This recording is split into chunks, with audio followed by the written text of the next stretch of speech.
예수님을 만난 사람은 놀라운 변화를 경험하게 됩니다. 여러분 믿으십니까? 아멘. 그죠? 그리고 오늘 우리가 계속해서 보고 있는 이 사마리아 여자, 예수님을 만났죠. 이 예수님을 만난 사마리아 여자에게도 여러분 놀라운 변화가 있었습니다. 여러분 우리가 이제 막 읽었던 본문 말씀 중에 28절 말씀을 우리 다시 한 번 더 같이 한번 읽어보겠습니다. 28절입니다. 시작. 여자가 물동이를 버려두고 동네로 들어가서 사람에게 이르되. 아멘. 여러분 원래 이 여자는 물 기르러 가는 것도 싫어했습니다. 거기서 마주치는 동네 사람들에게 받을 따가운 눈총이나 아니면 뒤에서 수근수근 거리는 그 소리가 이 여자에게 너무나 큰 아픔이고 고통이었습니다. 그래서 예수님이 주시겠다라고 말씀하셨던 그 생수, 영원히 목마르지 않는, 또 그 속에서 영생하도록 솟아나는 샘물을 그가 원했던 겁니다. 그런데 여러분 이 예수님을 만난 이 여인이 여러분 오늘 본문에서 이제 막 읽었던 28절을 보면 어떻게 하고 있습니까? 물동이를 버려두고 동네로 들어가서 사람을 만나고 이야기하기 시작하는 겁니다. 여러분 여기에서 물동이를 버려두다라는 것은 여자의 실제로 했던 행동이기도 하지만 여러분 이 안에는 상징적인 의미도 들어있다고 저는 그렇게 봅니다. 여러분 무슨 의미가 들어있겠습니까? 더 이상 이 물동이가 필요 없다라는 것을 보여주는 것이겠죠. 왜 그렇습니까? 예수님을 만났지 않습니까? 예수님을 만나서 그 속에서 영생하도록 솟아나는 그 샘물이 터져 나오니까 이제는 물동이가 없어도 된다라는 것을 상징적으로 보여주는 한 장면이라고 저는 봅니다. 사랑하는 여러분, 이 사마리아 여자는 심각한 문제가 있었던 그런 인생이었습니다. 그의 삶에 남편이 5이나 있었을 뿐만 아니라 지금 그와 함께 있었던 그 남자도 그의 남편이 아니었어요. 하지만 예수님은 그에게 문제가 있든지 없든지 상관없이 그를 만나주신 겁니다. 그것도 의도적으로 만났다고 저는 그렇게 봅니다. 여러분 사실 지금 예수님은 유대에서 갈릴리로 가던 그런 길에 있었습니다. 그런데 여러분 요한복음 4장 4절 말씀을 보면 이렇게 기록하고 있어요. 혹시 자막 띄우실 수 있나요? 자막이 안 되나요? 예, 오늘은 자막이 안 된다고 합니다. 제가 한번 읽어보겠습니다. 요한복음 4장 4절을 보면 사마리아를 통하여야 하겠는지라 라고 이렇게 기록하고 있어요. 여러분 이게 무슨 이야기겠습니까? 유대를 떠나서 갈릴리로 가는 여러 가지 길이 있었지만 예수님은 굳이 사마리아를 통과하는 그 길로 가셨다라고 성경 기록하고 있는 거예요. 그러니까 예수님은 이 여자를 만나기 위해서 이 여자의 목마름과 갈급함을 아시고 그를 만나기 위해서 의도적으로 일부러 사마리아를 지나가셨다라고 성경 기록하고 있는 겁니다. 사랑하는 여러분, 세상은 그 사람의 성품이 어떻다, 재능이 어떻다, 능력이 어떻다, 그의 배경이 어떻다 하라는 그런 배경으로 사람들을 보고 평가합니다. 그게 기준으로 삼죠. 하지만 여러분 우리 예수님은 어떻게 보십니까? 한 영혼을 천하보다 귀하게 보시는 분이 바로 우리 예수님이십니다. 여러분 예수님에게는 한 사람 한 사람이 너무나 소중하고 보배롭고 귀해요. 그가 어떤 사람이라도 예수님은 그 한 사람을 너무나 소중한 보배와 같이 그렇게 대하시는 겁니다. 물론 높은 신분과 탁월한 재능이 있는 사람들도 너무나 훌륭하고 귀하지만 평범한 우리 같은 인생, 여러분 우리 같은 인생은 물론이고요, 이 세상에서 실패자라고 이 사람은 문제가 있는 사람이라고 말하는 그런 이야기를 듣는 사람들도 여러분 우리 예수님은 너무나 귀하게 받으시고 아름답게 사용하시는 분이시다라는 겁니다. 여러분 오늘 이 사마리아 여자는 자꾸 남편을 갈아치우는 그런 여자였습니다.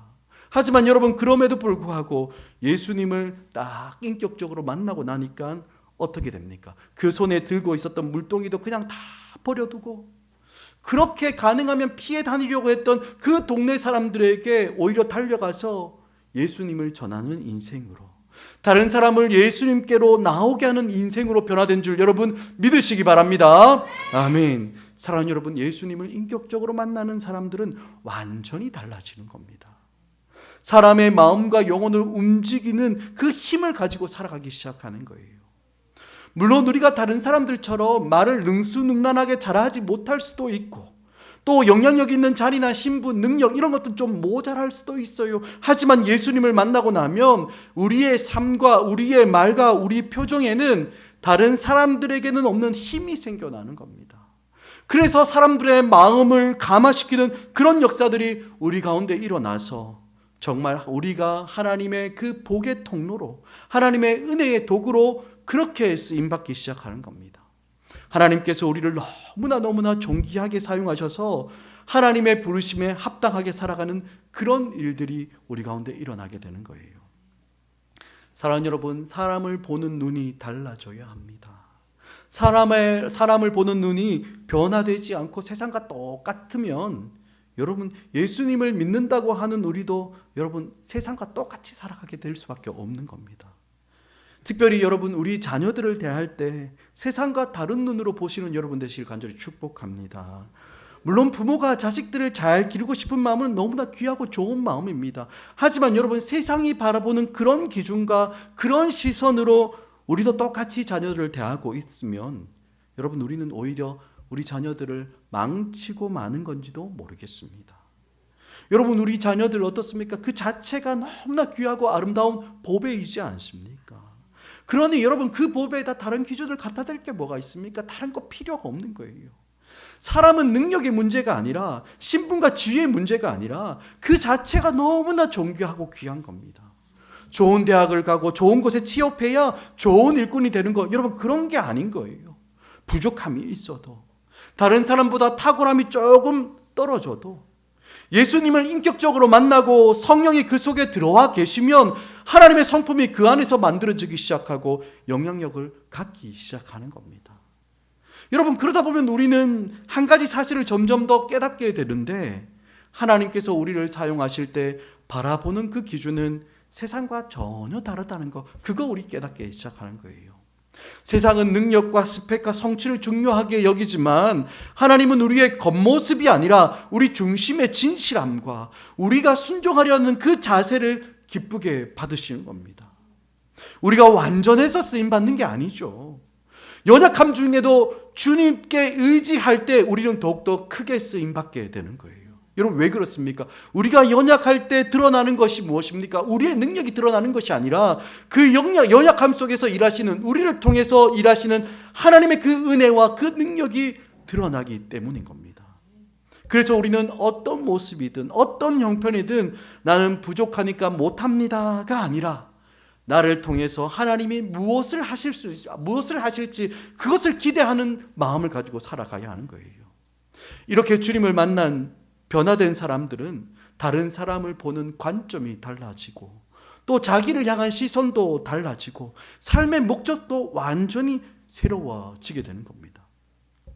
사랑하는 여러분, 하나님은 남다른 능력과 훌륭함을 가지고 있는 사람들도 물론 귀하게 보시고 요긴하게 사용하시지만 여러분, 질그릇 같은 우리도 얼마나 귀하게 보시고 아끼시는 분이신지 모릅니다.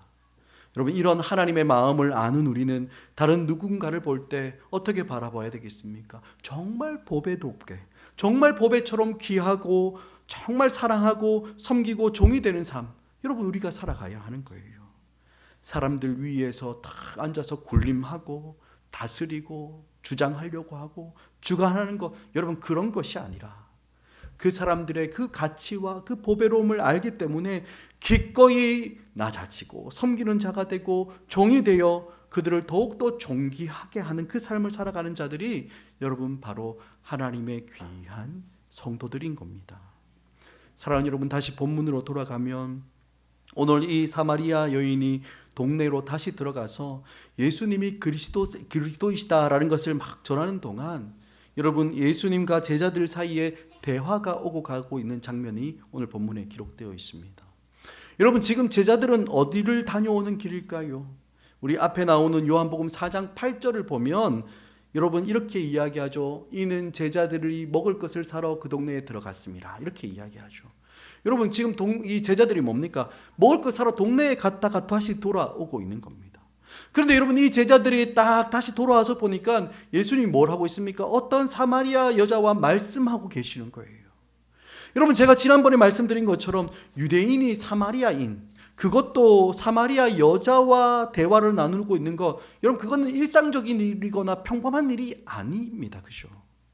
하지만 여러분 이 평범하지 않은 일, 정말 이게 보기 쉽지 않은 그 일을 그 제자들이 딱 보고서는 여러분 이 제자들이 뭡니까? 관심이 없어요. 특별한 일이 일어나고 있는데 관심이 없어요. 지금 예수님이 이 여자와 무슨 대화를 하고 있는지, 지금 그 가운데서 무슨 일이 일어나고 있는지 묻는 사람이 아무도 없습니다. 그저 여러분 이들의 제자들의 관심은 뭡니까? 자기들이 구해온 그 음식을 예수님께 드리면서 이것 좀 드세요라고 하는 게 여러분 전부였어요. 그러니 여러분 이 제자들은 음식은 구해왔을지 모르겠지만 여러분 이 지금 예수님의 기쁨에 참여할 수가, 동참할 수가 없는 겁니다. 여러분 지금 예수님의 마음은 어떻습니까? 너무나 큰 기쁨과 감격으로 충만해져 있습니다. 왜 그렇습니까? 사마리아 여자가 돌아왔지 않습니까? 사마리아 여자가 예수님을 인격적으로 만나서 그가 가지고 왔던 물동이도 다 그냥 내버려둔 채로 다시 동네로 들어가서 사람들에게 내가 그리스도를 만났다고, 내가 메시아를 만났다고 전하는 그 모습을 보고 여러분 예수님의 마음이 얼마나 큰 기쁨으로 충만했겠습니까? 그런데 다시 돌아온 이 제자들은 전혀 이 예수님의 기쁨에는 관심이 없고 참여도 못하는, 그저 자기들이 가져온 그 음식만 먹는 그 일에만 관심이 다 쏠려 있는 겁니다. 그러자 여러분 예수님이 어떻게 합니까? 이 제자들의 관심을 자기에게로 쑥 끌어오시는데 여러분 어떻게 끌어옵니까? 이 32절 우리 함께 봤으면 좋겠습니다. 32절 말씀은 우리 함께 같이 읽습니다. 시작. 이르시되 내게는 너희가 알지 못하는 먹을 양식이 있느니라. 아멘. 여러분 지금 예수님은 음식을 구해온 제자들에게 나한테는 너희가 알지 못하는 양식이 있다, 음식이 있다 이렇게 말씀해요. 여러분 그렇다면 지금 예수님께서 말씀하고 있는 그 양식은 무엇입니까? 여러분 원래 양식이라는 것은 뭡니까? 서양식 뭐 이런 게 아니고 먹는 음식을 이야기하는 거죠. 생존에 필요한 음식을 이야기하는 겁니다. 먹으면 힘이 나고 배부르고 만족을 주는 그런 음식, 양식이죠. 그러니까 지금 예수님께서는 먹어서 힘을 얻고 만족과 배부름을 주는 그런 음식, 그런 양식 말고 또 다른 힘의 근원, 또 다른 만족을 주는 다른 양식이 나에게 있다라고 말씀하고 있는 겁니다. 사랑하는 여러분, 우리가 예수님을 인격적으로 만날 때 우리에게 일어나는 중요한 변화 중에 하나가 바로 이것입니다. 세상이 말하는 그런 만족, 보람, 예를 들면 어떤 게 있겠습니까? 자식을 키우는 보람, 이런 것도 있겠죠. 성공이 가져다 주는 그런 만족, 이런 것도 있을 겁니다. 그런데 이런 정도가 아니라 주님은 우리에게 이 세상과는 다른 양식, 이 땅을 믿음으로 살아갈 수 있는 그 용기를 주고 힘을 주고 만족을 주는 또 다른 근원이 있다라고 말씀하고 있는 거예요. 먹고 마시고 보람을 얻고 만족감을 느끼는 것, 그것에서 오는 그런 기쁨이 아니라 또 다른 기쁨, 그 또 다른 만족과 또 다른 배부름과 또 다른 힘이 있다라고 말씀하는 겁니다. 사랑하는 여러분, 성도인 우리는 이 세상 사람들처럼 좋은 것을 먹는다고 만족을 얻고 또 충분히 먹어서 힘을 얻는 방식, 여러분 그런 방식으로 이 땅을 살아가지 않습니다. 우리는 세상이 말하는 그런 보람이나 자기 만족으로 사는 사람들이 아니에요. 우리에게는 주님께서 주시는 다른 양식이 있습니다. 여러분 그것이 무엇입니까? 34절에 그게 나옵니다. 우리 34절 말씀 우리 함께 읽도록 하겠습니다. 같이 읽습니다. 시작. 예수께서 이르시되 그의 일을 온전히 이루는 것입니다. 아멘. 여러분 우리가 예수님을 만나게 될 때 일어나는 제일 중요한 변화 중에 하나가 무엇입니까? 주님이 우리를 부르셨다라는 것을 알게 됩니다. 주님을 만나기 전에는 우리는 그저 남들처럼 열심히 공부하고 열심히 일하면서 그렇게 살다가 조금 여유되면 그 여유를 좀 즐기기도 하고 또 갑자기 또 좋은 생각이 나면 다른 사람들을 조금 돌아보며 돕기도 하며 그렇게 살다가 다른 사람들이 인정할 만한 그런 자리에 이르게 되면 그것이 성공한 인생이다. 우린 보통 그렇게 생각하고 살았습니다. 그런데 이런 우리가 예수님을 만나면 어떻게 된다는 겁니까? 우리의 주인이 계시다는 걸 알게 된다는 거예요. 그리고 그 주인의 뜻을 받들어 섬기는 것이 우리 인생의 최고의 보람이고 행복이고 영광이 된다는 것을 우리가 알게 된다라는 겁니다. 사랑하는 여러분, 예수님을 만난 성도들은 그저 사람들이 느끼는 그런 만족을 따라 사는 사람들이 아닌 겁니다. 우리는 우리를 향한 그 주님의 뜻이 무엇인지를 알고 그 부르심을 따라 살아가는 것이 우리의 양식, 우리에게 힘과 참된 만족을 주는 그런 영원한 양식인 줄 아는 거예요. 그렇기 때문에 성도인 우리는 그저 열심히 최선을 다하여 사는 것이 전부가 아니라 주님이 부르신 그 자리에 서서 그 부르심을 따라 살아감으로 주님께서 주시는 그 힘과 만족을 누리며 그렇게 살아가는 겁니다. 다른 특별한 자리가 아니더라도 지금 우리가 살아가는 그 삶의 자리가 주님께서 부르신 그 부르심의 자리인 줄 알고 그 뜻을 따라 살아가는 것, 여러분 그것이 우리에게 진짜 힘과 진짜 능력과 진짜 만족을 주는 그런 하나님의 양식인 겁니다. 여러분 우리가 정말 예수님을 인격적으로 만나면 이런 면에서 완전 다른 사람이 되는 거예요. 여러분 저는 대학을 다닐 때 신학을 전공하지 않고 정치 외교학을 전공했습니다. 왜 그랬을까요? 정치하고 싶었거든요. 제 꿈은 정치 한번 해보는 겁니다. 해보는 거였습니다. 지금은 아닙니다. 그죠? 정치를 해서 우리나라에 있는 모든 불의들 싹 다 몰아내고 정말 바른 나라, 정말 정의로운 나라 그거 만들고 싶었습니다. 그래서 굳이 그때 잘 나갔던 제가 문과였으니까 잘 나가던 경영학과, 경제학과 다 제쳐두고 정치 외교학과를 갔고 또 그 이후에도 계속해서 대학원까지 정치 외교학을 공부했어요. 그리고 난 이후에 목회로 부름을 받고 신학교를 가게 되었습니다.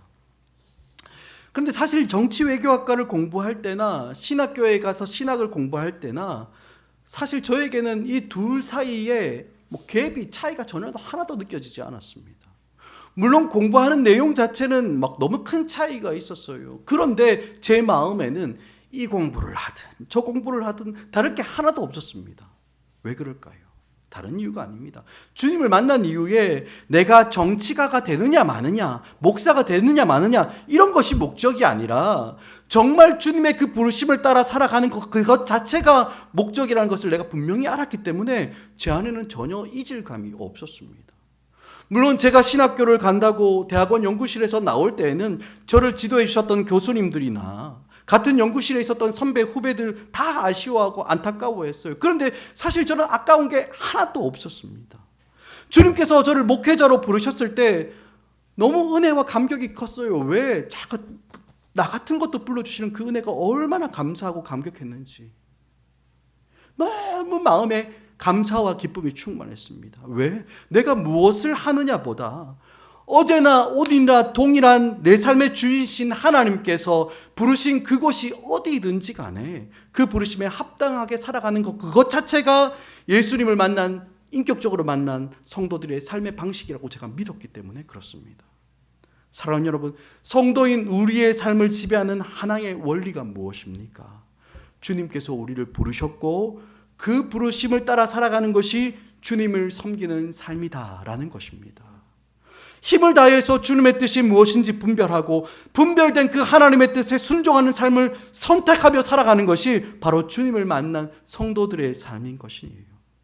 내가 어떻게 하면 내 미래가 보장되고 내가 어디에서 어떤 가능성이 있느냐 이런 것들 계산하지 않고 하나님의 뜻이 있다라고 여겨지는 그 부르심에 내 인생 전부를 다 쏟으며 그렇게 달려가는 겁니다. 나를 부르신 하나님께서 내 삶을 책임지신다는 그 믿음으로 주님께서 보여주시는 그 길을 향해 걸음을 내딛는 것, 여러분 그것이 우리 모든 성도들의 삶의 방식이지 않겠습니까? 여러분 다른 것에 마음을 빼앗겨서는 안 되는 겁니다.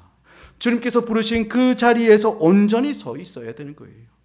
주님께서 하시는 그 말씀에 귀를 기울이고 또 주님께서 이끌어 가시는 그 섭리에 민감하게 반응하면서 기도로 분별하며 주님이 부르신 그 자리에 서서 그 일을 온전히 감당하며 사는 것, 여러분 그것이 바로 성도인 우리에게 주시는 하나님의 양식이요 힘의 근원이며 또한 참된 만족과 위로와 감격과 기쁨이다라고 오늘 말씀하고 있는 겁니다. 사랑하는 여러분, 우리의 삶에 이런 기쁨이 있습니까? 이런 만족이 있어요? 이런 힘으로 살아가고 있습니까? 그저 막연한 그런 종교적인 열심과 노력, 여러분 그것으로는 안 됩니다. 하나님과의 사귐이 있고 하나님의 뜻을 분별하며 그 뜻을 순종하며 살아갈 때 주시는 그 감격과 그 기쁨이 무엇인지를 알고 그것을 누려야 우리는 주님 앞에서 바른 신앙생활을 할 수 있는 것입니다. 사랑하는 여러분, 그렇다면 주님께서 부르신 그 부르심은 어떤 것일까요? 여러분, 오늘 본문에서 예수님께서 나의 양식이다라고 말씀하신 그 하나님의 뜻과 그 일은 무엇입니까? 35절 말씀에 나옵니다. 35절 말씀 우리 함께 읽도록 하겠습니다. 시작. 너희는 넉 달이 지나여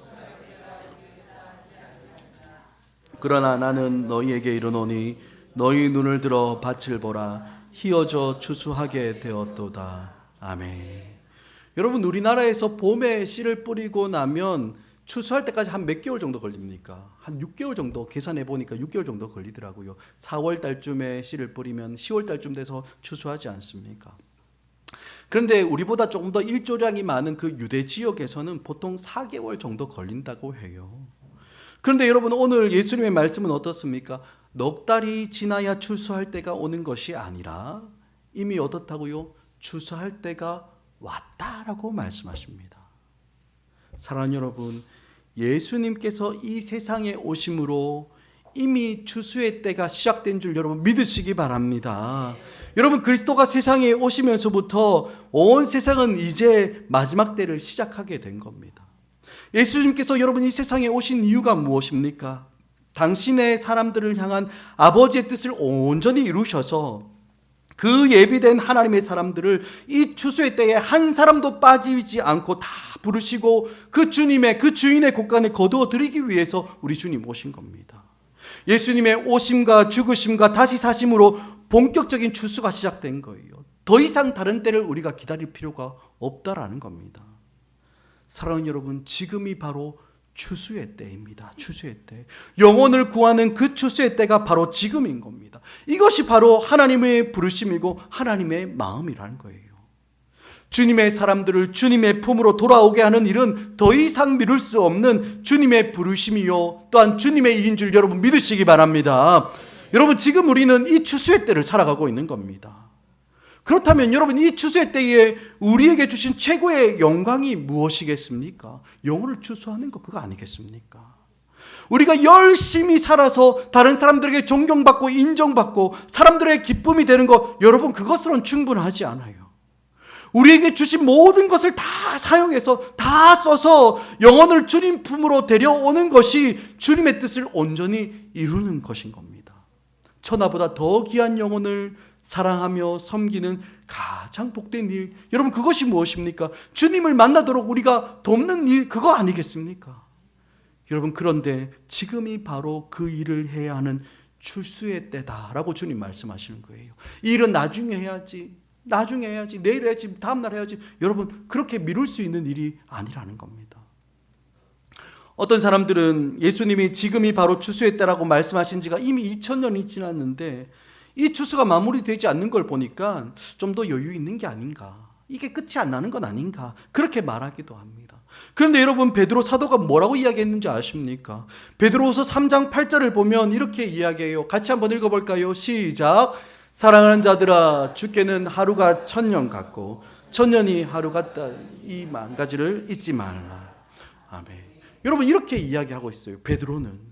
그리고 난 다음에 여러분, 이렇게 하루가 1000년 같고 1000년이 하루 같다라고 주님께는 그렇게 이야기한 다음에 바로 이어서 하는 이야기가 뭔지 아십니까? 9절입니다. 같이 읽습니다. 시작. 주의 약속은 어떤 이들이 더디다고 생각하는 것 같이 더딘 것이 아니라 오직 주께서는 너희를 대하여 오래 참으사 아무도 멸망하지 아니하고 다 회개에 이르기를 원하셨느니라. 아멘. 여러분, 그러니까 하나님께서 이 마지막 때를 이렇게 지체하시는 것은 주님이 다시 오지 않기 때문이 아니라 여러분 무엇입니까? 하나님이 오래 참으신다는 겁니다. 참으시는 거예요. 왜? 한 사람이라도 잃어버리기 싫거든요. 한 사람이라도 잃어버리지 않고 다 구원에 들어오기 위해서 하나님이 그것을 원하시고 기다리는 겁니다. 그리고 또 기다리는 거예요. 왜? 그 사람이 너무나 소중하기 때문에. 사랑하는 여러분, 이 하나님의 마음이 우리 속에도 통일하게 있기를 주의 이름으로 간절히 축복합니다. 오랜 세월이 지나는 동안 아무도 멸망하지 않고 다 회개에 이르도록 1000년을 하루같이 여기며 기다려 오셨던 아버지 하나님의 마음이 우리 속에도 그대로 들어가 있어야 되는 거예요. 여러분, 이 마음이 있어야 오늘 이 추수의 때가 지금이라고 말씀하신 이 예수님의 말씀이 우리 가운데 긴급하게 다가오고 절실하게 다가올 뿐만 아니라 여러분, 이 추수를 위해서 하나님께서 우리를 부르신다는 거, 그거 깨닫게 되는 겁니다. 여러분, 이 추수를 위한 부르심은 헌신되고 말 잘하고 일 잘하는 몇몇 사람들을 향한 것이 아니라 주님의 몸된 교회요, 성도인 우리를 향한 부르심이라는 거, 그거 잊지 마셔야 돼요. 우리 모두를 향한 부르심인 겁니다. 물론 교회도 이 세상처럼 20%의 헌신된 사람들이 80%의 사람들을 책임진다는 그런 파레토의 법칙이 작용된다라고 말하는 사람들도 있어요. 하지만 저는 절대로 그렇게 믿지 않습니다. 예수님을 머리로 하는 교회는 그 몸을 이루는 모든 성도들 한 사람 한 사람이 다 살아있고 다 움직여야 정말 생명력이 있는 그런 교회가 되는 거예요. 우리 모두가 죽어가는 영혼들을 살리고 구원하는 구력의 열정을 다 마음에 품고 다른 영혼들을 돌보고 사랑하고 복음 전하는 그 일들을 감당하며 살아가는 겁니다. 전도에 특심인 사람, 특별히 전도 훈련을 받거나 전도에 은사가 있는 사람들만 하는 것이 아니라 저와 여러분 모두가 어디에 있든지 때를 얻든지 못 얻든지 주의 말씀과 복음을 전하는 삶을 살아가도록 주님께서 우리를 부르셨다는 겁니다. 이건 멀리 나가지 않아도 됩니다. 그죠? 멀리 갈 필요가 없어요. 특별한 방법이 없어도 됩니다. 여러분, 우리가 이 1층에서 매주 수요일마다 오후에 여러분 뭡니까? 수요 무료 카페 하지 않습니까? 드림 카페 하지 않습니까? 평소에 교회 같이 가자고 꼭 말하고 싶은데 차마 말하지 못하는 분들 여러분 모시고 오시면 됩니다. 거기에 우리 집사님, 권사님들 언제나 24시간 아니니까 한 4시간 딱 항상 대기하고 있어요. 그죠? 아멘. 예. 딱 대기하고 있어요. 그럼 따뜻한 차, 커피를 탁 드시면서 자연스럽게 이런 이야기 저런 이야기도 하면서 어떻습니까? 자연스럽게 이 스며들다고 하나요? 이렇게 스며드는 겁니다. 그죠? 또 필요하면 그 옆에 이렇게 준비되어 있는 사역리나 아니면 행복우리 초대 그거 내가 잘 못하도록 같이 옆에서 읽으면서 복음을 소개하고 전도하셔도 됩니다. 아니 이런 것도 어렵다고 생각하시면 여러분 일찍 카페 가보시면 여러분 교회를 소개하는 전도지 제가 열심히 잘라서 만들어 놨어요. 그거 지금 한 수백 장 있을 텐데 그거 몇 장씩 가지고 가셔서 아니면 그게 찾기 어렵고 글자 작다 그러면 우리 교회 주보 이거 남는 거 그거 가져가셔서 여분을 챙겨가셔서 여러분들이 사는 주변 동네 사람들이 직접 전해주시기도 하고 직접 만날 수가 없다면 우편함에 이렇게 넣고 하면 얼마든지 여러분 우리가 부르심을 감당할 수 있는 방법들이 많이 있습니다. 그죠? 여러분 제가 전도를 하다 보면 이것저것 여러분 전도의 문이 막힌다는 이야기가 막 들려옵니다. 요즘 새로 짓는 아파트에서는 우편함에 전도지 못 꼽게 해요. 그 바로 전을 꽂는 순간 연락이 옵니다. 민원이 들어와요. 이거 다 빼가시라고. 못하게 합니다. 그죠? 하지만 여러분 우리 월피동, 부곡동, 성포동 안 그렇잖아요. 그죠? 그런 좋은 동네 사십니까? 우리 아직은 여러분 이 경계성이 많이 떨어져 있는 동네 우리 그런 동네 살지 않습니까? 그런데 여러분 이 일이 어떻게 될지 모릅니다. 그죠? 곧 막힐 수도 있다는 거예요. 시급한 일이에요. 사랑하는 여러분 지금 바로 추수의 때인 겁니다. 얼마나 시급하고 중요한 때인지 몰라요. 여러분 오늘 말씀 36절을 보면 어떻게 말씀합니까? 거두는 자가 이미 삭도 받았다라고 이야기해요. 일꾼이 삭들 받는다. 여러분 일꾼이 일하기도 전에 품삯을 먼저 주는 경우가 있습니까? 그런 경우 없죠. 그죠? 일을 다 하고 난 다음에 하자가 있는지 그거 보고 난 다음에 품삯을 받는 거예요. 그런데 오늘 말씀을 보면 줬다고 해요. 여러분 어떤 경우에 먼저 품삯을 줍니까? 이 일이 너무 시급하고 긴급할 때 먼저 품삯을 줘요. 아니면 일꾼이 너무 없어서 성금으로 먼저 주는 경우들도 있습니다. 이런 경우가 아니면 그런 경우가 없어요. 그런데 여러분 오늘 이 추수의 때가 어떻다는 겁니까? 이미 추수한 자들이 삭슬 받았다라고 말하고 있는 거예요. 이 추수의 주인이 누굽니까? 하나님이시지 않습니까? 이 추수의 주인인 하나님이 보기에는 이 추수가 너무너무 시급하고 긴급할 뿐만 아니라 일꾼이 없다라는 겁니다. 그래서 마태복음 9장 37절과 38절을 보면 예수님께서 제자들을 파송할 때 무슨 말씀하십니까? 우리 앞을 보시고 같이 함께 읽습니다. 시작. 이에 제자들에게 이르시되 그러므로 추수하는 주인에게 청하여 추수할 일꾼을 보내주소서 하라 하시니라. 아멘. 여러분 이 예수님의 말씀이 오늘 우리가 처해 있는 현실입니다. 추수할 때가 이미 이르렀는데 그 영혼들을 추수할 일꾼이 없어요. 그래서 예수님께서 뭐라고 하시는 겁니까? 절대로 원망하는 눈으로 그 마음으로 다른 사람 보지 않고 뭐 하라는 겁니까? 우리도 이 추수에 동참할 뿐만 아니라 추수의 그 주인에게 일꾼 좀 보내주십시오. 그렇게 기도하라고 말씀하시는 거예요. 사랑하는 여러분, 추수할 때가 바로 지금입니다. 지금이에요. 여러분, 하나님께서 20년 전에 우리 드림교회를 이곳에 딱 옮겨 놓으신 이유가 뭐겠습니까? 다른 데 있는 게 아니에요. 서울에서 베델교회로 이렇게 하다가 20년에 이름 바꿔서 이 동네에 딱 왔지 않습니까? 다른 이유가 있습니까? 여러분, 가깝게는 우리 교회 앞에 있는 이 놀이공원, 놀이터, 어린아이들이 얼마나 뛰어놀고 있는지 몰라요. 여러분, 하나님께서 우리에게 주신 밭인 줄 믿으시기 바랍니다. 여러분, 뿐만 아니라 월피동, 성포동, 부곡동, 중앙동, 저기 언덕 넘어가면 와동, 선부동, 또 어디가 있습니까? 여기 큰 길 넘어가면 이 장상지구 이제 개발 시작하지 않습니까? 여러분, 하나님께서 우리 드림교회에 줄로 딱 떼어서 우리에게 주신, 맡겨놓으신 추수의 밭인 줄 여러분 믿으시기 바랍니다. 하나님께서 우리에게 떼놓으신 그 기업이 바로 그 땅인 거예요. 바로 이 지역인 겁니다. 뿐만 아니라 여러분들의 가정과 친척들, 그리고 직장에서 만나는 동료와 사업상 만나는 그 사람들, 또 이웃 주민들, 추수할 영혼들이 지천에 깔려 있어요. 그런데 여러분, 무슨 청동원주의를 해야만 추수하실 겁니까?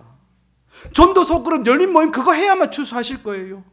물론 때로는 이런 방법들을 사용할 수 있습니다. 하지만 때를 얻든지 못 얻든지 항상 힘써야 하는 것이 말씀을 전하는 일이라고 여러분, 성경은 우리에게 도전하고 있지 않습니까?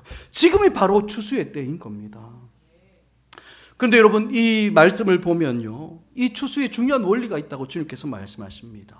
여러분, 37절을 보시기 바랍니다. 37절을 보면 이렇게 이야기합니다. 그런즉 한 사람이 심고 다른 사람이 거둔다 하는 말이 옳도다라고 말씀해요. 뿌리고 심는 자가 있고 거두는 자가 따로 있다라고 이야기합니다. 여러분, 우리는 모든 곳에서 모든 사람에게 다 뿌릴 수는 없습니다. 그렇죠? 또 반대로 우리는 거두기만 할 수도 없는 사람들이에요. 주님의 추수는 우리 혼자서 다 뿌리고 우리 혼자서 다 거두는, 그렇게는 할 수 없는 겁니다. 언제나 함께 더불어 같이 이 일을 감당하는 겁니다. 여러분, 제가 지난달에만 사형리 이 행복의 초대를 4분을 만나서 전했습니다. 물론 그 중에 4분 중에 3분이 우리 교회로 오시겠다고 말씀하셨어요. 그런데 실제로 나오는 분 아무도 없습니다. 그죠?